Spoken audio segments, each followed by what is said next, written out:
এই যে লাল শাক তোমাদের দাদাভাই সকাল সকাল বাজার থেকে এনে দিয়েছিল, কিন্তু সময়ের অভাবে আমি এগুলোকে পরিষ্কার করতে একদম পারিনি, পারিনি পুরোপুরি বলতে পারো।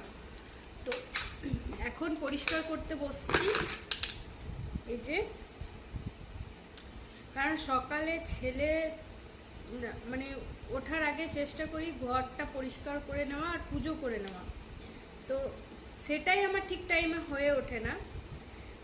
তো যে জন্য ভাবলাম যে এখানে আপাতত সন্ধেবেলা, এখন তো জেম্মার বাড়িতে, এই টাইমটা ও জেম্মার বাড়িতে থাকে, একটু পরেই আসবে, 9টা 9:30কে চলে আসে, তারপরে খাওয়াবো ওকে।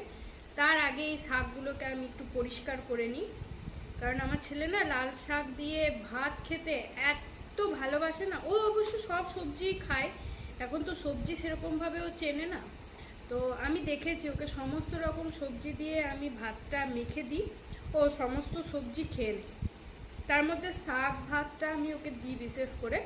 ডাক্তার ওকে বলেছিল যে শাকটা দেবে, বাচ্চা যত সবুজ সবজি খাবে তত ভালো, তো ওকে শাকটা আমি দিই। আর আমি এটা থেকে বুঝতেও পেরে গেছি যে ওর শাকটা মানে শ্যুট করে গেছে, সমস্ত রকম শাক।